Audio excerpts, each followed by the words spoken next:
In my house, I never get my photograph taken because I hate it. Do you? Yes. Sorry then.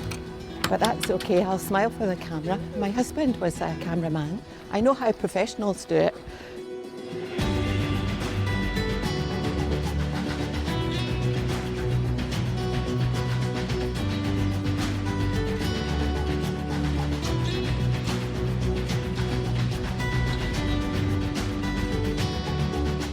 I think as far as rugby is concerned, I think we're much more involved in it in the last sort of 10 years. But I rather thought that Vern Cotter was, for us, he allowed Scotland to play the game that they're good at, as opposed to trying to conform them into, we're not going to be an England team. No. Because, and why? Because you just look at the physique of the England team, oh my God, and their view perhaps is let's knock them over and then we'll score. Whereas I like the running rugby that Scotland has developed.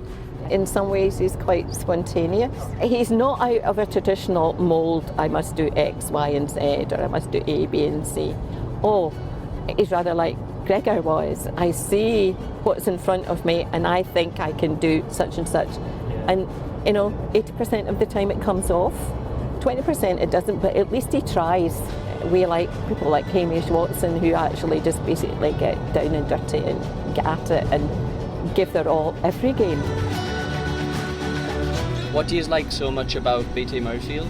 Oh, I think because there's a general upswell of Scottish sort of sentiment, and it starts before the game. People sort of wander around. There's no pressure. It's actually a really good occasion for everybody. And then when you get actually in the ground, and you have the pipe band, or you have the flags flowing, and you have the fireworks, and I think it's such a good starter. Do you think it's one of those moments where it really makes you proud to be Scottish? Oh yeah, I mean as soon as Flower of Scotland actually, and everybody starts singing, and I think it's more to do with being Scottish, and it's very much less to do with anti-English sentiment. Yeah. It's more to a celebration of being a Scot, and I don't say that the result doesn't always matter.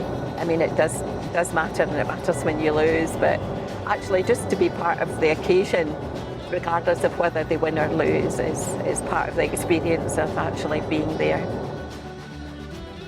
As long as I don't need to go in that pitch and kick a ball, I'm absolutely fine. You were a very special ticket purchaser. Why? Because since we started the sequence of capacity attendances at BT Murrayfield, which is the Ireland game in 2017, there have been 14 successive capacity attendances.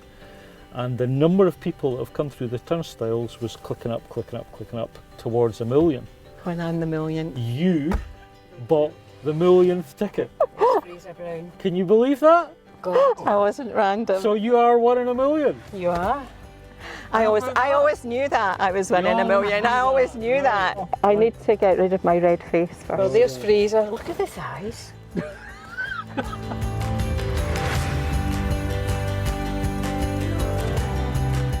Nice to meet you, I'm Greg. Now, why didn't I recognise you? I mean, you're so recognisable. How are you doing, you okay? I'm fine. I'm totally gobsmacked about being the millionth ticket buyer. Well, look at Joe Maller. He said he gave up his international career basically because it was so stressful, and that he couldn't cope with it, and then he needed time out. In which case, and I know that you've had time out. How are you? Nice to meet you. I'm Duncan. How are you? I'm fine, thank you very much. I'm gobsmacked that I happen to be the millionth ticket buyer. Congratulations. No, I don't think so. I did say to people that I had my bus pass and I could always go home. Well, this is for being our millionth fan and 15 starts in a row, so there's 1 million.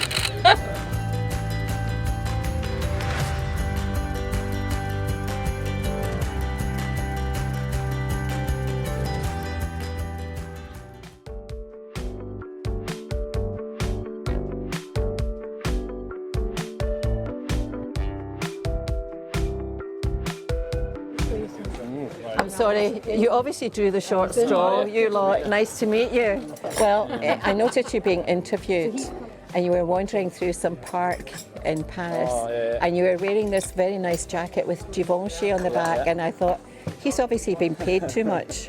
That's what it is. He's obviously putting his money on his back. Okay. More money than the big I know. Really? Two boys. Is it two boys you have? 2 boys. Three? You've got 3 kids? No. That's just 4 November. That's why his hairline's like that.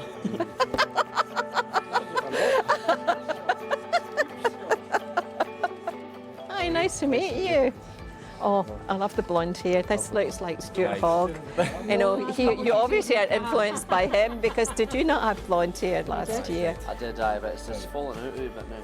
The worst thing that ever happened is I came back to play with a full head of bleach blonde hair. I played absolutely horrendous. I know, you were pants. You were absolutely pants. But obviously you're quite close to your family. Yeah, really close. So, it's fun. I probably see my mum more now. I live in Paris and when I lived in Glasgow. Just because she'll come over and she'll stay for like 2 weeks. Oh, right, okay. It's nice. I wonder if she brings her rubber gloves with her. And, because when I go and visit my son, that's what I think, oh, I better take my apron and my rubber gloves with me.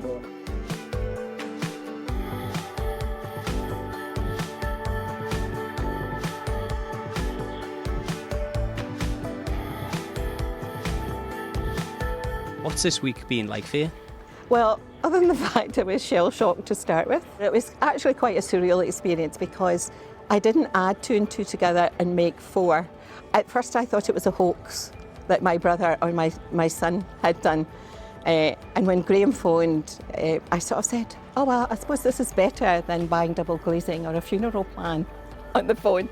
It was actually really nice to meet the players because you don't really get an impression, you get an impression of them being rugby players, you don't get them very much, totally an impression of them being actually people themselves, you know, with families and so it was nice to meet all the guys. Thank you for coming in and enjoying the experience so much and we couldn't be happier and I'm so glad that you've enjoyed it. I have, it's been absolutely wonderful. It's a sort of memory of a lifetime.